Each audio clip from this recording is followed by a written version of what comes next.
नमस्कार दोस्तों, क्या आपने कभी सोचा है कि आप बिना किसी एक्सपीरियंस ITI की डिग्री और करोड़ों रुपए की फंडिंग के बिना 10 करोड़ रुपए की कंपनी खड़ी कर सकते हो। मैं बात कर रहा हूँ मामा अर्थ की को फाउंडर गजल अलग की। मामा अर्थ की शुरुआत हुई थी दिसंबर 2016 में, जब मामा अर्थ की को फाउंडर यानी कि गजल अलग पहली बार मॉम बनी थी। गजल अलग अपने बेबी की स्किन पर कोई भी प्रोडक्ट लगाती उनको इरिटेशन होने लग जाती और इसी के चलते उन्होंने अमेरिका से टॉक्सिन फ्री प्रोडक्ट का ऑर्डर देना शुरू कर दिया, लेकिन ये उनके लिए काफी कॉस्टली साबित हुआ। और इसी के बाद उन्होंने जाना कि वो अकेले नहीं है जो इस मुद्दे से परेशान है। तब उन्होंने R&D टीम को चूज किया और एक ऐसी कंपनी बना डाली जिनका मिशन था टॉक्सिन फ्री और सेफ ब्यूटी प्रोडक्ट्स बनाना। यकीन मानिए, इस ब्रांड के प्रोडक्ट इतने पसंद किए जाने लगे हैं कि इसने जॉनसन एंड जॉनसन और हिमालय जैसे पहले से पॉपुलर ब्रांड्स को भी पीछे छोड़ दिया है। लेकिन 2020 में ऐसा क्या हुआ जिसके बाद से पूरा गेम ही चेंज हो गया है। मामा अर्थ पर लोगों के काफी सवाल उठ रहे हैं, डिस्कस करेंगे आज की हमारी इस वीडियो में। अगर आप हमारे चैनल पर नए हैं तो प्लीज हमारे चैनल को सब्सक्राइब कर देना। मैं यहाँ पर ऐसी इन्फॉर्मेटिव वीडियोस लेकर आता रहता हूँ।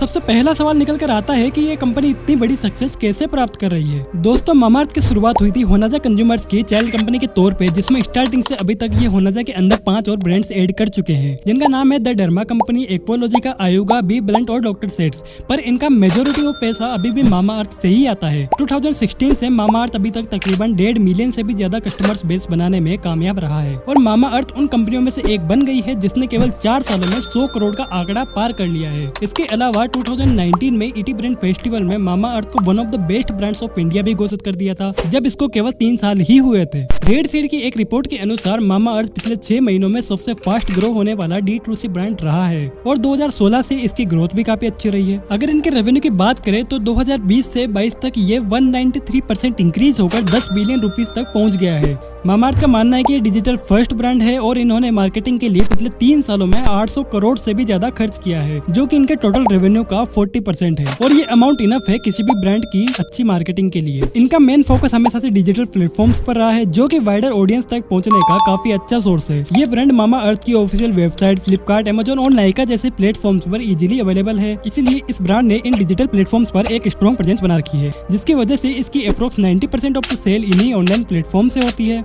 इन सबके अलावा अगर इसकी क्वालिटी की बात करें तो इसमें आपको टॉक्सिन फ्री प्रोडक्ट प्रोवाइड किए जाते हैं, जो आपकी हर टाइप की स्किन पर इजीली सूट कर जाते हैं। और जहां तक बेबीज की बात है, वहां पर ये इंडिया में इकलौता ऐसा ब्रांड है जो केमिकल फ्री प्रोडक्ट बनाता है। हालांकि इसकी प्राइस आपको थोड़ी सी हाई लग सकती है, लेकिन यकीन मानिए आपको इस प्राइस में इससे बेहतर प्रोडक्ट कहीं नहीं मिलने वाला है।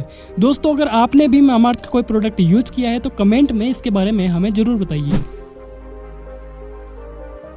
मामा अर्थ के रेवेन्यू से लगता है कि इसकी ग्रोथ काफी अच्छी रही है, क्योंकि इसने 10 बिलियन से भी ज्यादा का रेवेन्यू जनरेट किया है। मगर 2020 और 21 में इसका काफी नुकसान भी हुआ है। 2021 में लॉस, 22 में लॉस और 2023 में 14 करोड़ का प्रॉफिट, जो कि दोस्तों सुनने में तो कमाल लगता है, मगर बात की जाए इनके 10 बिलियन वाले रेवेन्यू की तो उसके कंपेयर में ये बहुत छोटा सा लगता है। और दोस्तों, बात करें इनकी मार्केटिंग पर तो ये 800 करोड़ से भी ज्यादा का स्पेंड करने के बावजूद भी इनका रिटर्न सेम का सेम ही है और इनका ROAS यानी कि रिटर्न ऑन एड स्पेंड अभी भी 2.4 से 2.6 के बीच में ही अटका हुआ है, जो कि बढ़ जाना चाहिए था। मान लीजिए इन्होंने 100 रुपए का सेल किया 40 रुपए का एड चला के, तो इनका ROAS बनता है 2.5 रुपीज, यानी कि 1 रुपए का एड चला के ये 2.5 रुपए कमा रही है। अब नेक्स्ट ईयर ये फिर से 40 रुपए का एड चलाते हैं तो इनका ROAS बढ़ जाना चाहिए, क्योंकि पुराने कस्टमर्स भी तो वापस आएंगे। तो उनका सेल 100 रुपए से बढ़कर 120 या 140 तक हो जाना चाहिए, चाहे 40% ही आए या मान लीजिए 20% ही आते हैं, तब इनका ROAS 3 से 3.5 तक बढ़ जाना चाहिए था। मगर ये अभी भी उतने का उतना ही है, मतलब पुराने कस्टमर्स बिल्कुल से जीरो। मतलब लोगों को इनका प्रोडक्ट ही पसंद नहीं आ रहा है। कुछ तो सोचना चाहिए इनको इस बारे में। वहीं अगर इनके कॉम्पिटिटर्स के ROAS की बात करें तो नायका का 7.5 तक और HUL का 10.6 रहा है। इसके अलावा जैसा मैंने आपको स्टार्टिंग में बताया था कि इसकी 90% of the sale only digital platform से ही आती है, और अगर ये प्लेटफॉर्म से भी डाउन चले जाते हैं तो ये तो फिर से लॉस में आ जाएंगे। इसलिए ऑनलाइन की दिक्कत से बचने के लिए ऑफलाइन में भी ट्राई किया इन लोगों ने,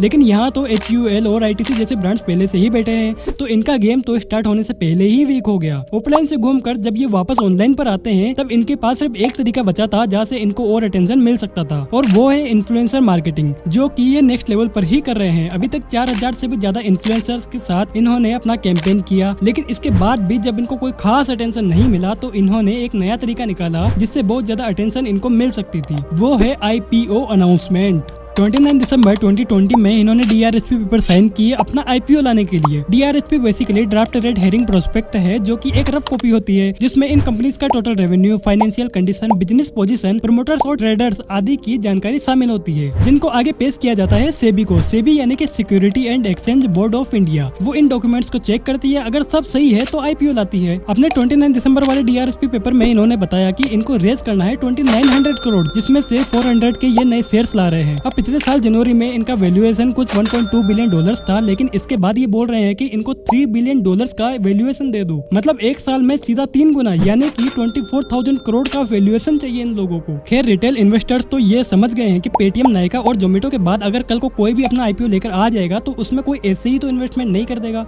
अब इसमें इन्वेस्टर्स और रिटर्न्स बढ़ाकर निकल जाते हैं, लेकिन रिटेल इन्वेस्टर्स बेचारे फंस जाते हैं। तो रिटेल इन्वेस्टर थोड़ा ध्यान दीजिए।